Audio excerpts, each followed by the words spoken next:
이 시간 우리에게 주시는 하나님의 말씀은 시편 131편 1절에서 3절의 말씀입니다.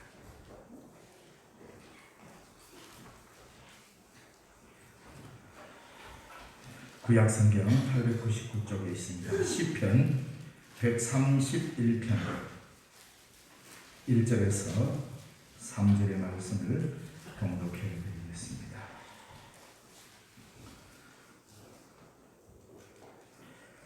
여호와여, 내 마음이 교만하지 아니하고 내 눈이 오만하지 아니하오며 내가 큰 일과 감당하지 못할 놀라운 일을 하려고 힘쓰지 아니하나이다. 실로 내가 내 영혼을 고요하고 평온하게 하기를 젖된 아이가 그의 어머니 품에 있음 같게 하였나니 내 영혼이 젖된 아이와 같도다. 이스라엘아, 지금부터 영원까지 여호와를 바랄지어다. 아멘.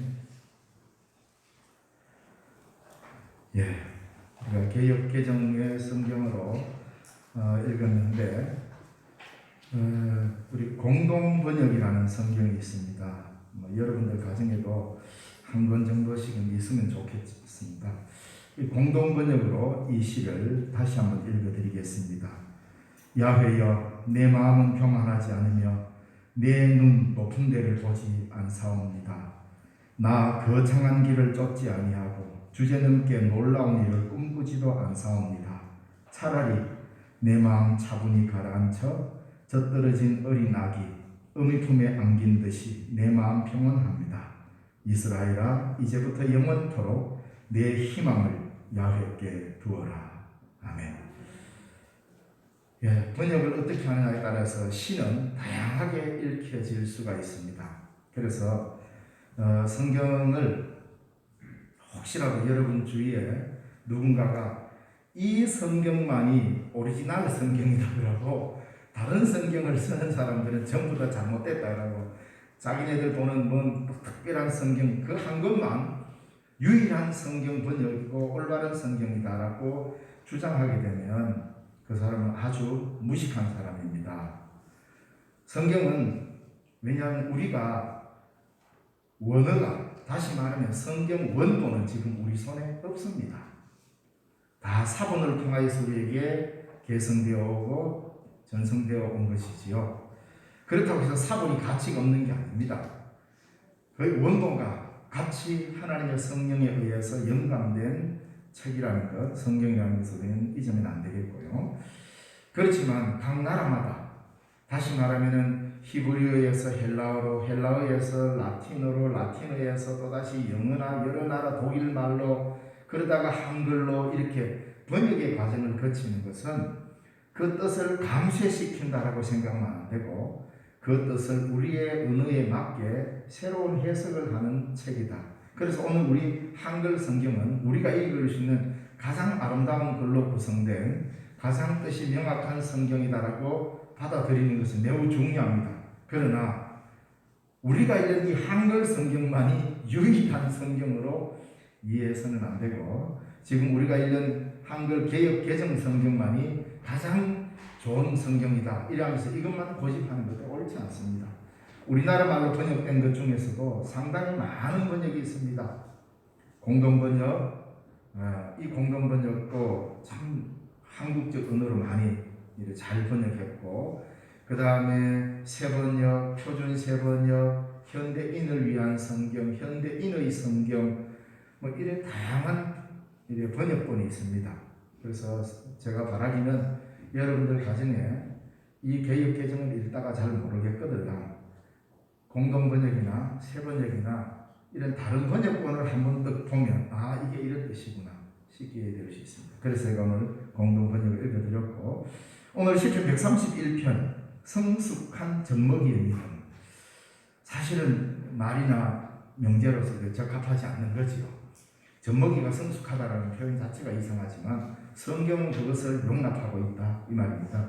그래서 오늘 131편의 이 본문은 아마도 새벽 기도에 열심히 참여하신 분이면 2번이나 이 본문을 가지고 설교를 들었을 것입니다.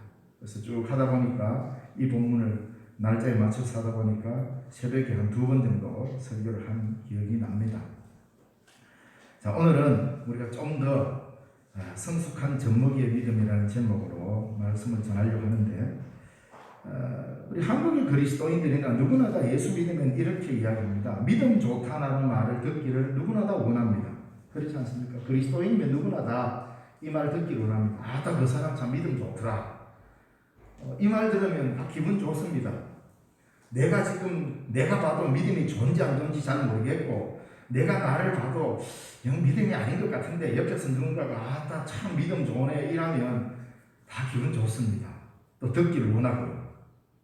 그래서 믿음이 좋다라고 하는 것은 믿음이 좋아야 하는 것은 당연한 것이고, 큰 믿음을 가졌다는 것은 어떻게 보면 자랑이 아닐 수가 없습니다. 그래서 예수님께서도 가장 가까이 있는 제자들에게 언제나 꾸중하실 때 뭐 때문에 꾸중하시느냐면 믿음의 문제로 꾸중합니다. 믿음이 적은 자들아 왜 의심하였느냐 그러시고 제자들에게 그렇게 했습니다. 그런데 예수님의 제자가 아닌 백부장이나 12해 동안 혈루증을 앓은 여인을 만나서 그들이 하는 행동을 통하여서는 내 믿음이 크도다, 내 믿음대로 되리라, 이렇게 이야기한단 말입니다. 그러니까 어떤 때는 믿음이 적은 자들을 말하고 어떤 때는 믿음이 크다고 칭찬도 하기도 하고 이랬습니다. 그래서 예수님께서 어느 누구를 칭찬할 때 아따 니 잘생겼네 이래 안 했습니다. 아따 니 마음이 참 곱네 이러지 않고 내 믿음이 크도다, 이 말로 예수님께 나온 자들을 다 칭찬할 때 썼던 말입니다. 그러니까 우리가 서로를 향하여서 이야기할 때도 참 믿음이 좋습니다, 이 말은 굉장한 칭찬이죠. 그리스도인으로서는 아주 소중한 말이라는 말입니다. 그러니까 믿음이 크다는 것은 참 귀한 일이고 칭찬대로 마땅한 일임에는 분명합니다. 그런데 믿음이 크다는 것, 도대체 무엇을 두고 하는 말일까? 어떻게 하는 게 믿음이 크고 믿음이 좋다는 걸까? 믿음은 마치 어느 한 개인이 소유할 수 있는 것처럼 그렇게 생각하고 사는 사람들이 많습니다. 믿음, 그러니까 뭔가 믿음이라는 게 뭔가 이런 게 하나 있는데 요거를 내가 잘 간직하고 잘 소유해서 내가 가지고 있으면, 그리고 요게 믿음이 좋은 거고 요걸 좀 뭔가 키우면은 믿음이 큰 거고, 이래 생각하고 있단 말입니다. 다시 말하면 믿음이라고 하는 것은 조금 어렵게 표현을 해서 죄송한데, 믿음이라고 하는 어떤 형태나 이런 것은 존재하지 않습니다. 믿음이 어떤 형태로 존재하는 것은 아닙니다. 그래서 가장 쉽게 설명할 수 있는 것은 믿음은 크고 작고의 양적 개념이 아니라는 겁니다. 분량의 느낌이 아니라는 겁니다. 그런데 우리는 믿음이 좋다, 믿음이 크다 그러면은 양적으로 생각합니다. 그래서 요만한 믿음이 내 안에 있고 또는 이따만한 믿음이 내 안에 들어있고 이렇게, 그러다 보니까 믿음을 어떤 개인이 소유할 수 있는 어떤 이런 것으로 생각합니다. 그래서 믿음은 그렇게 내 개인적으로 소유하는 것이 아니고, 아마 몇 번 말씀을 드렸기 때문에 잘 아실 겁니다. 믿음은 방향입니다. 삶의 방향이 믿음입니다. 그래서 어떻게 내가 방향을 잘 설정하는가, 그것이 믿음이 좋다, 나쁘다라고 말할 수 있다는 것입니다. 큰 믿음이 따로 존재하고 적은 믿음이 따로 존재하는 게 아닙니다. 믿음은, 이 믿음이 크다는 것은 무언가의 방향이 일치된다라는 이 말입니다. 그래서 믿음은 크다 작다라는 양적으로 계산하는 것이 아니고, 여러분들이 TV나 영상이나 사진 이런 걸 볼 때 초점이 정확하게 안 잡히면 뭔지 잘 모릅니다. 그래도 대충이라도 어느 정도 잡으면 저게 대충은 무엇인 것 같다라고 하지 딱 규정을 못합니다. 그러나 아주 예리하게 정확하게 초점이 딱 맞으면 사물을 분명하게 구분하는 겁니다. 다시 말하면 믿음이 좋다라는 말은 방향이 정확하게 설정되고 그게 정확하게 초점이 맞춰질 때 그게 믿음이 좋다라고 표현하는, 믿음이라는 용어가 이런 의미라 이 말입니다. 그래서 믿음이 크다, 믿음이 좋다라는 말은 방향을 어떻게 잡느냐, 그 방향이 누구의 방향입니까?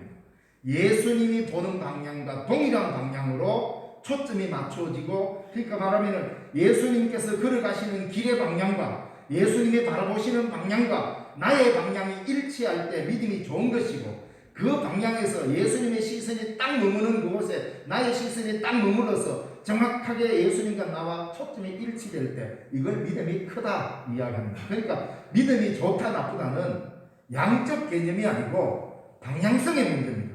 내 삶의 방향이 그리스도와 동일하게 가는가?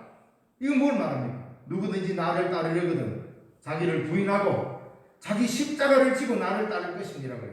그러니까 다시 말하면 우리가 따른다는 것은 예수님과 같은 방향의 길을 간다는 말입니다. 이것이 십자가를 지는 것이고 이것이 믿음이 좋다는 것입니다. 바로 이런 의미에서 예수님이 원하시는 방향과 예수님이 바라보시는 그곳에 나도 동일하게 초점을 맞추었다 이 말입니다. 그래서 믿음은 방향 설정입니다. 그리고 우리 모두는 예수님과 같이 한 방향을 바라보고 있습니다. 거기가 어디입니까? 하나님의 나라. 예수님이 땅에 오셔서 우리에게 선포하십니다. 회개하라 천국이 가까웠느니라. 하나님의 나라가 가까이 왔다고 했습니다. 그리고는 하나님의 나라를 선포하십니다. 모든 비유의 말씀은 하나님의 나라에 관한 말씀으로 선포했습니다. 그러니까 예수님의 가장 큰 관심, 방향은 하나님의 나라를 이 땅에 이루시고자 오셨는데 그걸 예수님 혼자 확 휘저어서 해버린 게 아니라 바로 제자들을 부르시고 저와 여러분을 불러서 같이 하자 하고 같은 방향을 보게 합니다. 이게 믿음의 것이죠. 그래서 바로 그러한 방향성을 잘 보여주는 말씀으로 오늘 시편 131편의 이 말씀을 통하여서 우리가 깨닫는 하나의 방향을 찾아갔으면 좋겠다 이 말입니다. 오늘 이 본문에는 큰 신뢰심을 기울이는 어떤 기도로서 성숙한 믿음을 표현하고 있습니다. 참된 믿음은 물질적인 것이든 정신적인 것이든 남이 알아주기를 바라는 마음, 남이 알아주는 큰 일을 하고 싶은 야심을 극복하는 것이 큰 믿음입니다. 남이 알아주지 못하면 어떡할까 전전긍긍하는 것은 아무리 그가 이룬 일이 좋다 하더라도 그것은 믿음의 일이 아니기 때문입니다. 오늘 우리 시대의 많은 사람들은 이상한 열등감에 사로잡혀 있습니다. 특히 그리스도인 가운데도 이런 열등감에 사로잡힌 사람들이 참 많습니다. 뭡니까? 어쨌든 큰 걸 쫓아갑니다. 어쨌든 큰 것 쫓아갑니다. 많은 것 쫓아갑니다. 그래서 어쨌든 큰 것을 쫓아가는 일방성과 또 하나 높은 것만을 추구하는 맹목성이 함께 우리 가운데 공존하고 있습니다. 그래서 그냥 내가 바라는 방향으로 내가 바라는 이상으로 이 일방성과 맹목성이 마치 믿음으로 포장해가지고 그냥 달려갑니다. 그래서 우리는 일단은 무조건 크고 봐야 된다. 그리고 일단은 높아지고 봐야 된다. 이 두 일방성과 맹목성이 믿음이라는 이름으로 그리스도인의 믿음을 얼마나 파괴하는지 모릅니다. 그거는 세상성을 추구하는 것과 같을 뿐입니다. 우리 가운데 있는 하나님의 나라는 그러한 것만을 추구하도록 우리를 이끌지 않습니다. 그리고 예수님의 눈길은 그런 것이 크게 관심 없습니다. 그렇다고 여러분이 꿈을 꾸고 여러분의 꿈을 이루고자 하는 그런 열정을 그만두라는 말이 아닙니다. 여기에 혹시 학생이 있다면 좋은 학교 가야죠. 열심히 공부해서 누구보다도 뛰어나게 공부를 잘해야죠. 좋은 학교 가고 좋은 직장에 들어가기 위한 그런 열심을 포기하라는 말이 아닙니다. 그건 뭐냐? 우리에게 주어진 삶을 힘을 다해 열정적으로 살아가는 것의 열매로서 그 아름다운 결과가 나타나는 것은 당연한 것 아니겠습니까? 열심히 공부한 사람이 당연히 시험 점수 잘 나옵니다. 그게 하나님이 바라는 겁니다. 그 시험 공부할 필요 없어. 성령님이 가르쳐 주시는 대로 해야 돼. 하면서 공부 안 하고 철학기도 한다고 여러분 시험 점수 잘 나올 것 같습니다. 그러면은 하나님도 기뻐하는 일이 아닙니다. 가능하면 그런 걸 믿음으로 포장해가지고 자기 변명하는 사람 참 많습니다. 우리 가운데도 우리가 살아가면서 우리 주위에도 그런 사람 많이 보죠. 한번 제가 저때 한번 좀 혼내듯이 말씀을 드린 기억이 나는데 목사님 삶이 예배지 뭐 꼭 예배당에 가서 예배 드리는 게 그게 뭐 맞습니까? 그러한 사람 억수로 자기를 높이죠. 모든 삶이 예배래요. 얼마나 교만한 생각입니까? 우리의 삶이 모든 삶이 예배일 만큼 성결하고 깨끗한가? 물어봅니다. 쓸데없는 소리 하지 말고 내 삶이 예배이라면서 우리에게 드려지는 이 예배를 소홀히 하는 것은 믿음의 행위가 아닙니다. 언뜻 들어보면 이 사람 좀 믿음 좋네 하지만 그 사람은 믿음을 모르는 사람입니다. 우리의 삶이 예배가 되려면 함께 모여 이 자리에서 드리는 이 예배를 소중히 여기고 형제들이 함께 모여 믿음의 공동체로 드려지는 이 예배가 가장 최상의 예배라는 것을 마음에 담을 때 여러분의 삶이 예배가 되어가는 겁니다. 그렇지 않겠어요? 그러니까 오늘 이 본문에도 어떤 사람 시험 칠 때 공부할 필요 없다, 기도하면 하나님이 답을 가르쳐 주신다, 이렇게 이야기하는 것은 그건 바로 일방성입니다. 옳지 않습니다. 그래서 우리는 열심히 공부해서 좋은 결과를 나타내야 됩니다. 그래서 예수 믿는 사람은 예수 안 믿는 사람보다 더 열심히 공부해야 됩니다. 거기에다가 하나 더 기도를 더 열심히 하는 거죠.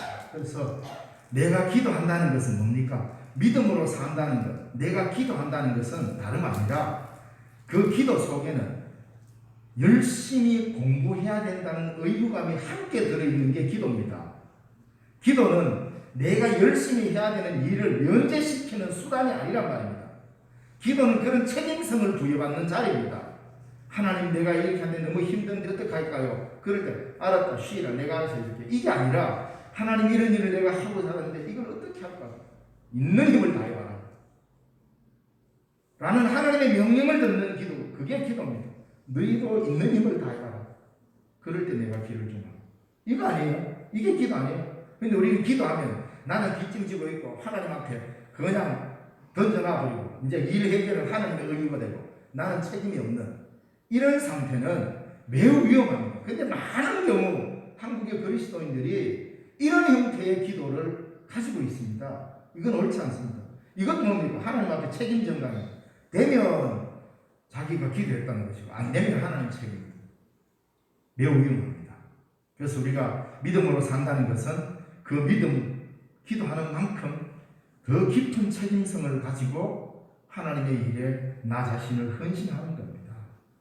그리고 열심히 공부도 하고 내가 책임있게 살 때만이 믿음이 값지게 되는 것이죠. 자, 왜 그러냐? 그런데 문제는 내가 좋은 직장, 좋은 학교에 가는 것, 이것 자체가 내 인생의 목적이 되어버린다면 우리는 사실 신앙으로 사는 게 아닙니다. 내 인생의 이상이 나를 이끌어가는 것이 되어버리기 때문이고 하나님은 결국 내 인생의 성공을 위한 들러리로 전락해버리기 때문에 매우 조심해야 합니다. 제 설교를 들으신 우리 신령중앙교회 여러분은 귀가 따갑 떨었을 겁니다. 내 인생의, 내 삶의, 내 주체는 내가 아닙니다. 내 인생을 내가 사는 것 같지만 내 인생의 주인은 내가 아닙니다. 내 생명의 주인도 내가 아닙니다. 모든 것은 우리가 주님이라고 말하지 않습니까? 주여라고 부르지 않습니까? 그 속에는 주인님이라는 뜻입니다. 주인님, 주여. 기도할 때는 주여 삼성합시다 켜놓고 쫙 켜놓고 기도하는 내용들을 보면 이거는 노예가 아니에요. 종이 아니에요. 완전 주인으로 하나님 앞에 명령합니다. 하나님 이것도 해주셔야 되고 이것도 해야 되고 안 해주면 마치 하나님은 큰일 납니다. 이런 식으로 막 몰아갑니다. 그거는 종이 주인한테 하는 말이 아니지요. 그러면 주여 그러지 말고 종님 불러야지. 우리가 입술로서 하나님을 부를 때, 예수님을 부를 때 주님이라고 부르고 주여라고 부르면 그 속에는 나는 당신의 노예입니다. 나는 당신의 종입니다라는 말이 그 속에 함축되어 있습니다. 그거다. 그래서 우리는 철저히 주님을 따라가는 종일 뿐입니다. 주인은 하나님이십니다. 바로 이걸 알아야 우리는 우리의 인생을 믿음으로 살아갈 수가 있습니다. 그래서 주님은 뭐라 그럽니까? 십자가를 지고 나를 따를 것입니다. 방향을 일치되게 해야 되지만 예수님을 따라가야 됩니다. 우리가 길을 개척하는 게 아닙니다. 이미 주님이 성경에서 우리에게 모든 길을 다 만들어 놓았습니다. 그 길을 따라오라는 겁니다. 주님이 먼저 가셨습니다. 주인이 먼저 가셨습니다. 자, 그러면 성숙한 신앙은 어떤 신앙이고 하나님께서 우리에게 요구하시는 신앙, 즉 좋은 믿음, 큰 믿음은 어떤 걸까? 누구나 다 좋은 믿음을 갖기를 원하잖아요. 그게 어려운 게 아닙니다. 우리가 시도하기가 어떻게 보면 이럴 수 있나 생각할지 모르지만 오늘 본문을 우리가 먼저 읽어보면 2절 말씀이 어떻게 나옵니까? 내가 실로 내 영혼으로 고요하고 평온하게 하기를 젖된 아이가 그의 어머니 품에 있음 같게 하였나니 내 영혼이 젖된 아이와 같도다 그랬습니다. 이걸 조금 더 우리가 본문을 오늘 우리의 형편에 맞춰서 다시 한번 살피면 이런 거 아니겠습니까? 오늘 본문에서는 아기같이 일반적인 어느 정도 큰 아이가 아니라 어머니가 안고 있는 아기같이 전적으로 하나님을 엄마 품처럼 의지하는 삶입니다. 이게 가장 큰 믿음입니다. 하나님 자꾸 한숨하지 마십시오. 네, 알아서 독립해가 살 겁니다. 이게 큰 믿음이 아니고 나 자신을 온전히 엄마 품에 맡기는 젖먹이 아기처럼 엄마 품에 자신을 맡기는 하나님께 자신을 맡기는 이 삶이 가장 큰 믿음입니다. 우리는 걷기도 전에 먼저 자꾸 날려고 그래요.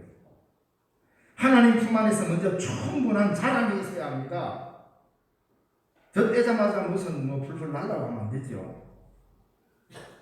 높은 곳을 견주기 전에 먼저 주님의 품속으로 깊이 들어가는 젖먹이 훈련을 해야 합니다.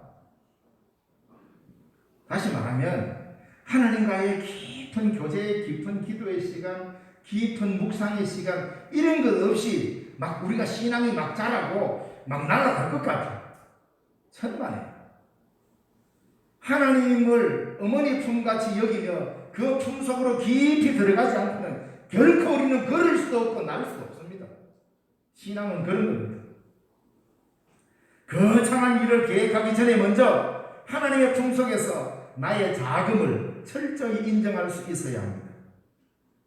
큰 일이 나에게 가져다 줄 행복을 계산하기 전에 갓난 아이와 같이 어머니의 품안 같은 하나님 안에서의 행복을 맛보는 자가 되어야 하는 것입니다. 하나님 앞에서 나 자신을 낮추는 것은 굴종이 아닙니다. 그것은 깊고 깊은 하나님의 마음을 닮아가는 것입니다.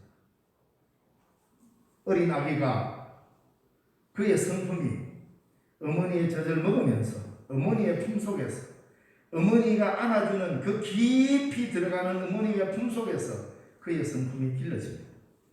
우리 그리스도인의 품성은 하나님 나 독립할래요 하고 맏아들처럼 자기 재산 챙겨가지고 아이고 내까지가 한번 살아보죠 하고 나가는 게 중요한 게 아니라 하나님을 어머니 품처럼 여기며 그 품 안에서 깊고 깊은 하나님을 경험하는 것입니다.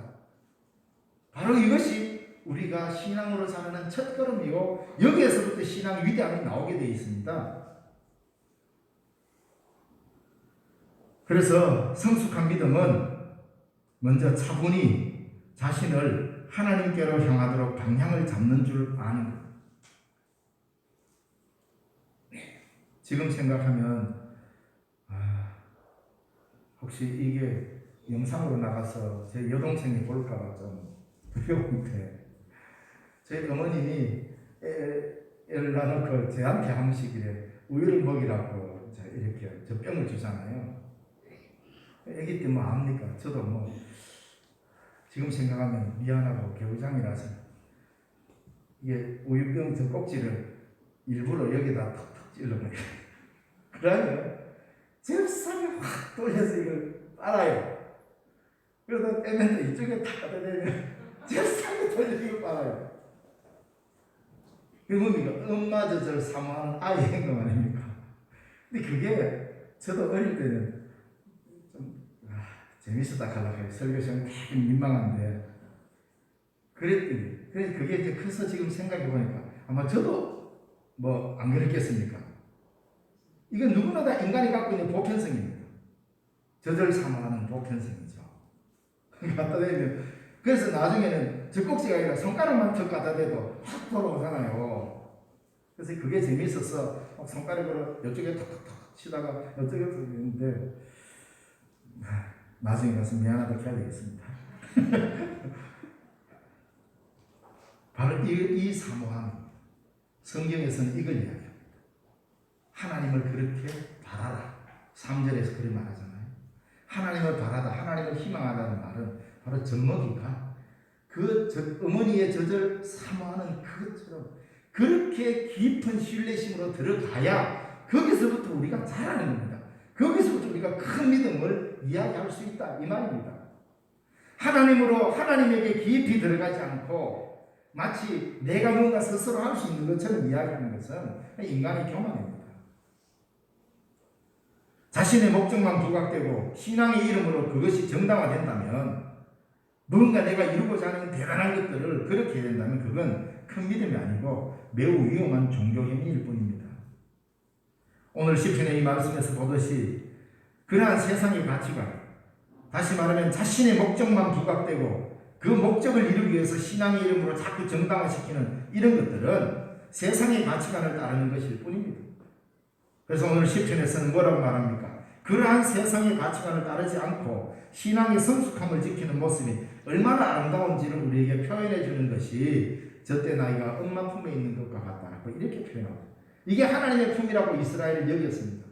이스라엘의 위대함이 여기 있는 겁니다.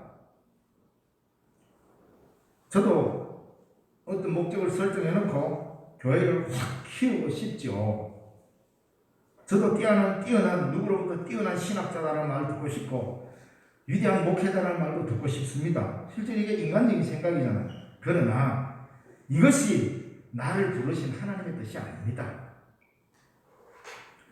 한 영혼을 건지고 구원하시려는 하나님의 방향과 일치시켜서 살아가고 한국 교회를 신학적으로 새롭게 하는 것이 이 시대에 하나님께서 저를 부르신 이유이고 방향이기 때문에 이 길 가는 겁니다. 그러다가 그 방향을 가는데 교회가 부흥되고 커지는 것은 저의 몫이 아닙니다. 하나님께서 덤으로 주시는 것입니다. 그래 되면 더 하기 좋겠죠. 교회 부흥되는 게 싫어할 사람 누가 있습니까? 그거는 저도 좋아하고 교인들도 좋아하고 하나님도 좋아하시는 건 당연합니다. 그러나 우리가 말하기를 사람을 많이 모으는 것, 커지는 것, 높아지는 것, 대단해지는 것, 이것이 우리의 삶의 목적이 되어버리면 안 된다는 겁니다. 우리는 어디를 오로지 바라봐야 하느냐? 아버지의 품을, 하나님의 품을, 젖먹이가 어머니의 젖을 사모하는 그 돌진성, 이걸 가지라는 겁니다. 세상을 향한 커지는 일방성을 쫓지 말고 믿음이 크다는 것은 바로 이런 의미라 이 말입니다. 그래서 이런 순서가 바뀌어버린 신앙의 형태, 이걸 우리가 바르게 잡아야 할 것입니다. 바로 그 신앙을 올바로 잡으라고. 하나님 앞에 우리가 올바로 믿으라고. 신앙은 이런 것이라고 오늘 시편에서 우리에게 하나님이 말씀하고 있는 겁니다. 성숙한 믿음은 자신을 하나님과 자신을 자연과 화해시키고 하나님 및 그분의 약속을 전적으로 신뢰하게 하는 것이 성숙한 믿음입니다. 다시 말해 참으로 위대한 기적이란 만민들과 만 백성이 자유롭게 살 수 있는 생명의 길을 열어주시는 하나님의 임재와 동행에 있는 게 아니겠습니까? 나만 잘 산다고 해서 그게 좋은 믿음이 아닙니다. 다른 사람이 왜 됐든 나만 잘 믿고 나만 잘나서 나만 천당 가면 되지. 이게 아닙니다. 신앙은 공동성을 갖춰야 됩니다. 공동체성이 사라진 신앙은 올바른 신앙이 아닙니다. 거창한 것에만 하나님께서 임재하는 것이 아닙니다. 두세 사람이 내 이름으로 모인 곳에 나도 그들 중에 있는다. 적은 무리여 두려워하지 말라. 하나님께서 너희에게 당신의 나라를 주시기를 기뻐하십니다. 우리 주님은 크고 위대한 것을 세상적인 가치 기준으로 위대하다 좋다라는 것을 그렇게 칭찬한 적이 별로 없습니다. 작음에도 불구하고 방향성을 잃지 않을 때 그걸 큰 믿음이라고 칭찬해 주셨던 것이죠. 어머니 품 안으로 파고드는 갓난아기 같은 믿음, 이 믿음이 세상을 바꾸고 하나님의 큰 일을 감당하게 하는 것입니다. 그래서 예수님께서도 이렇게 말씀하셨지요. 너희가 다 어린아이와 같이 되지 않으면 하나님의 나라에 들어갈 수 없다라는 두려운 말씀을 우리에게 했습니다. 이 말씀을 읽을 때 아따 우리 예수님 어린아이 참 좋아했구나 이런 차원으로 이야기하면 안 됩니다. 하나님의 나라에 들어가느냐 못 들어가느냐의 문제는 내가 어린아이와 같은 마음을 가지느냐 안 가느냐 이 문제가 되는 겁니다. 다시 말하면 젖먹이처럼 어머니의 가슴을 파고드는 하나님을 더 깊이 체험하고자 하는 이 믿음 말입니다. 이 순수성 말입니다. 이게 우리가 지켜야 할 소중한 믿음이라는 것입니다. 성숙한 믿음은 서로서로에 대한 신뢰심으로 변하고 희망을 낳게 되어 있습니다. 가장 아름다운 기적이 어떤 기적입니까? 우리는 가시적으로 병자가 낫고 뭔가 사업이 갑자기 안 될 것 같은데 탁 돼버리고 뭔가 죽어가는 게 살아나고 이러면 기적이라고 합니다. 맞습니다. 왜? 우리가 할 수 있는 영역을 넘어선 부분들이 해결되면 그 기적이라고 합니다. 그러나 하나님의 말씀을 통해서 여러분에게 다시 한번 부탁을 드리고 이야기합니다. 가장 아름다운 기적은 모든 사람이 서로 믿을 수 있는 세상이 되는 것입니다. 이 신뢰심에 꽉 차있는 세상이야말로 하나님 보시기에 가장 아름다운 기적인 것입니다. 그래서 우리 신령중앙교회는 서로가 믿어주고 서로가 신뢰하는, 다시 말하면 어린아이가 어머니의 품을 신뢰하듯이 그런 신뢰심 속에 우리가 하나님을 신뢰하고 그 신뢰가 서로를 향하여 공동체성을 갖출 때 이것이 기적이란 말입니다. 이것이 하나님 보시기에 가장 아름다운 기적을 이루는 것입니다. 바로 이 기적 속에 있는 교회는 세상의 그 어떤 권세도 마귀의 권세도 두렵지 않는 공동체가 되는 것입니다. 이게 바로 교회란 말입니다. 그래서 3절 말씀에 이스라엘아 지금부터 영원까지 여호와를 바랄지어다 라고 말했습니다. 어머니의 젖만을 사모하는 젖먹이처럼 하나님만 바라는 사람, 엄마의 젖가슴을 향하여 돌진해가는 젖먹이처럼 하나님만 향해 돌진하는 성숙한 믿음의 사람들이 우리가 되어야 되지 않겠습니까? 이게 바로 큰 믿음입니다. 우리는 얼마나 하나님의 품을 그리워하고 있고 얼마나 우리는 하나님을 향하여 깊이 체험하고자 내가 살아가는 일상이 아니라 하나님을 깊이 체험하고자 우리는 어떻게 하나님을 향하여 돌진해 가느냐. 이게 다른 거 없습니다. 반드시 여러분은 기도 시간을 정해야 합니다. 우리가 일생 살아가면서 다른 거는 약속도 많이 잡고 바쁘게 살아가는데 왜 하나님과의 관계 속에서는 시간을 정해놓지 않습니까? 어머니 품 속으로 돌진해가는 젖먹이는 젖을 먹고 싶을 때 어머니가 안아주면 그냥 파고듭니다. 바로 이것이 우리에게 필요하단 말입니다. 그래서 성경에 보십시오. 사도들이나 다니엘이나 이사야나 그 어느 누구도 기도의 시간을 정해놓지 않고 사는 사람은 없습니다. 여러분에게 우리의 믿음이 크다는 것은 기기도 전에 자꾸 뛰려가지 말고 뛰기도 전에 날려가지 마십시오. 다 순서가 있습니다. 하나님과의 만남과 기도의 시간을 반드시 정하십시오. 아이고 도저히 시간 없으면 침대에 딱 누울 때 주여 저는 이 시간이 기도 시간입니다 하고 기도하고 주무시든지,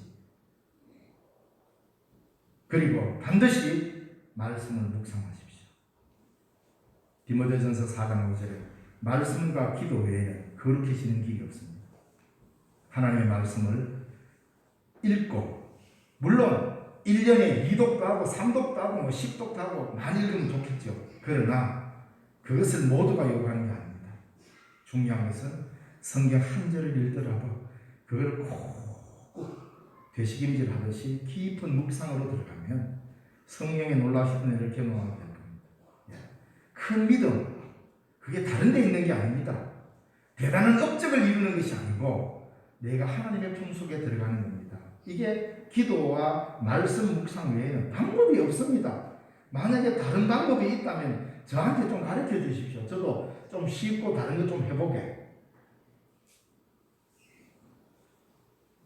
그러므로 우리 신령중앙교회 여러분, 오늘 제목을 여러분 잘 기억하십시오. 젖먹이의 성숙한 믿음입니다. 젖을 먹어야 큽니다. 기도의 시간을 반드시 여러분이 정하시고 말씀 묵상의 시간을 반드시 정하십시오.